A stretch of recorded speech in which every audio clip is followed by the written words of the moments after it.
restoran lama yang ditinggalkan, dipenuhi dengan habuk, daun kering dan serpihan barang-barang.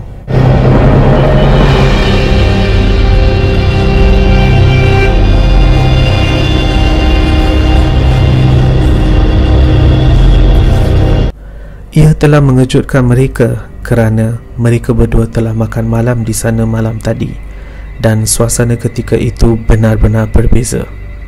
Tetapi apa yang mereka lihat pada keesokan harinya hanyalah tempat yang tidak berpenghuni yang kelihatan sangat suram dan menyeramkan.